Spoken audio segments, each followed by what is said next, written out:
आप सबका स्वागत है फ्यूचर ऑफ इन्वेस्टिंग में। अगर आपके भी कोई पुराने शेयर या आपके दादाजी के या फिर आपके पिताजी के कोई पुराने शेयर्स है जो कि पेपर फॉर्मेट में है, तो आज टाइम आ गया है उसको डिजिटल बनाने में, ताकि वो सिक्योर भी बन सके और एक टैप में आपको सारा उनका एक्सेस मिल सके। सुनने में इंटरेस्टिंग लगता है ना? तो चलिए इसके बारे में जान लेते हैं। हेलो, स्वागत है आप सभी का हमारे वेल्थ फार्म यूट्यूब चैनल पे। मेरा नाम है गुंजन, आपका दोस्त और इस वीडियो का होस्ट। तो चलिए आज जान लेते हैं कि कैसे हम हमारे पुराने पेपर शेयर्स को कन्वर्ट कर सकते हैं डीमैट फॉर्मेट में। तो चलिए वीडियो को शुरू करते हैं। इसे चलिए हम स्टेप्स वाइज समझ लेते हैं कि कैसे हम उसको कर सकते हैं। इसमें सबसे पहला स्टेप है कि आपको फाइंड आउट करना है ओल्ड पेपर शेयर्स को। बहुत बार पुराने समय पर जब हमारे पेरेंट्स या फिर ग्रैंड पेरेंट्स शेयर्स लेते थे, उनको फाइल्स में स्टोर करके कहीं ना कहीं रख देते थे और भूल भी जाते थे।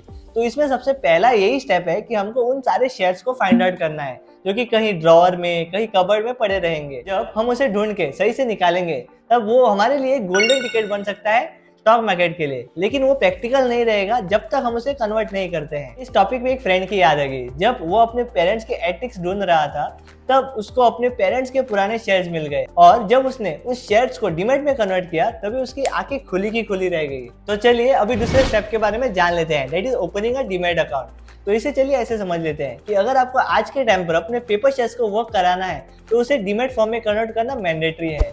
डीमैट का ये मीनिंग होता है जिसे हम कहते हैं डीमैटेरियलाइज्ड फॉर्म। इसके लिए हमें एक डिपॉजिटरी पार्टिसिपेंट की जरूरत पड़ती है, जो कि एक बैंक हो सकता है या फिर एक ब्रोकरेज फर्म हो सकता है, जिसमें हम अपने इन पेपर शेयर्स को कन्वर्ट करके एज अ वॉल्ट रख सकते हैं इलेक्ट्रॉनिकली। अगर इसे आप ऐसे भी समझ सकते हैं कि आपके पास हार्ड कैश है जिसे आप अपने बैंक अकाउंट में रखते हैं और इलेक्ट्रॉनिकली स्टोर करते हैं। तो चलिए इसे एक एग्जाम्पल से समझ लेते हैं, जिससे आपको इसका एडवांटेज पता चल जाएगा।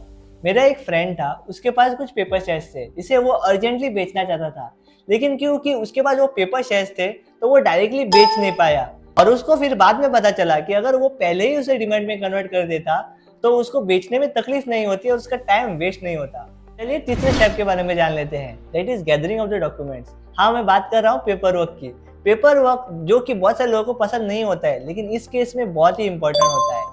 पेपर वर्क जो कि इस केस में बहुत ही इंपॉर्टेंट है, that is original share certificates और आपके आइडेंटिफिकेशन डॉक्यूमेंट जो कि करेक्ट होने चाहिए। अगर वो आपके पास सही से है तो आपका प्रोसेस स्मूथ एज बटर हो जाएगा। मैंने कई बार ऐसे इंस्टेंसेस भी सुने हैं जहाँ पे लोगों ने अपने शेयर्स भी ढूंढे हैं और उनको सही से कन्वर्ट करने की कोशिश भी की है, लेकिन क्योंकि उनके पास सही डॉक्यूमेंट्स नहीं थे और आइडेंटिफिकेशन डॉक्यूमेंट्स नहीं थे, इसलिए वो प्रोसेस डिले हो गया है और उनके पास जो सेलिंग विंडो उस समय पर था वो उनके पास से मिस भी हो गया है। इसके लिए ये बहुत ही इंपॉर्टेंट है कि आपके पास सही पेपर वर्क हो। तो अभी स्टेप नंबर 4 को जान लेते हैं, दैट इज डीमैटेरियलाइजेशन रिक्वेस्ट फॉर्म को भरना। अभी इस केस में आपको एक फॉर्म भरना रहता है जिसे हम DRF कहते हैं शॉर्ट फॉर्म में। इसका फुल फॉर्म है डीमैटेरियलाइजेशन रिक्वेस्ट फॉर्म। इस फॉर्म को भर के आपको अपने ओरिजिनल शेयर सर्टिफिकेट्स को और अपने आइडेंटिफिकेशन डॉक्यूमेंट्स को उसको अटैच करके अपने डिपॉजिटरी पार्टिसिपेंट्स को देना होता है, जो कि बैंक हो सकता है या फिर ब्रोकरेज फॉर्म हो सकता है। इस केस में आपको ये चीज़ याद रखना है कि आपको वो फॉर्म सही से फिल आउट करना है, ताकि आगे जाके आपको कुछ प्रॉब्लम्स ना हो और आपका वो प्रोसेस स्मूथ हो सके। अभी सबसे इंपॉर्टेंट स्टेप के बारे में जान लेते हैं, that is step number 5, that is sit back and relax. जब आप अपने डीमैटेरियलाइज्ड रिक्वेस्ट फॉर्म को, दैट इज DRF को, अपने ओरिजिनल शेयर सर्टिफिकेट के साथ और अपने आइडेंटिफिकेशन डॉक्यूमेंट के साथ डिपॉजिटरी पार्टिसिपेंट को सबमिट करते हैं, तब वो टाइम लेके वेरीफाई करता है सारे डिटेल्स को।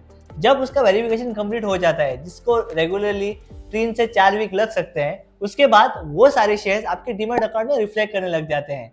इसके बाद आपको चिंता करने की जरूरत नहीं है कि आपके पेपर शेयर्स गुम हो जाएंगे या फिर कहीं उसको कुछ भी हो जाएगा। एक इंस्टेंट मुझे याद आ रहा है, मेरे एक फ्रेंड ने अपने पेपर शेयर्स को रिसेंटली ही डीमैट करके लिया था और कुछ समय बाद उसके रूम में आग लग गई थी और उसके सारे पेपर शेयर जल गए थे, लेकिन क्योंकि उसने राइट टाइम पे डीमैट कन्वर्ट करके लिया था, फिर उसको घबराने की जरूरत ही नहीं पड़ी थी। तो अभी हम हमारे last step, that is step number 6 पे जाते हैं, that is enjoy and relax.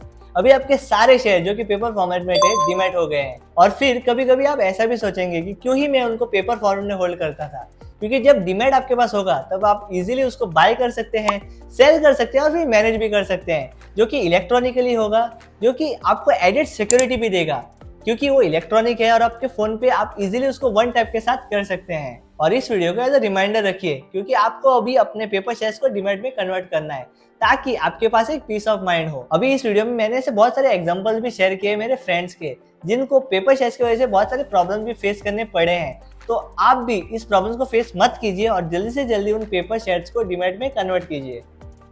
तो आप क्यों रुके हैं, जल्दी से जल्दी अपने ओल्ड पेपर शेयर्स को डीमैट में कन्वर्ट कीजिए। और अगर आपको इसके बेस्ड कुछ क्वेरी है तो आप कमेंट सेक्शन में हमको पूछ सकते हैं। और अगर आपको आज का वीडियो पसंद आया है तो इस वीडियो को थम्स अप देना ना भूलें। और अगर आपको कुछ सजेशंस है और या फिर आपको कुछ एक स्पेसिफिक टॉपिक पे वीडियो बनाया हुआ चाहिए तो आप हमें कमेंट सेक्शन में बता सकते हैं। और इस वीडियो को अपने फ्रेंड्स और फैमिली के साथ भी शेयर कीजिए ताकि वो भी अपने पेपर शेयर्स को डीमैट में कन्वर्ट कर सके। Thank you so much for watching a video. मिलते हैं अगले वीडियो में, तब तक के लिए वीडियोस देखते रहिए और ग्रो होते रहिए।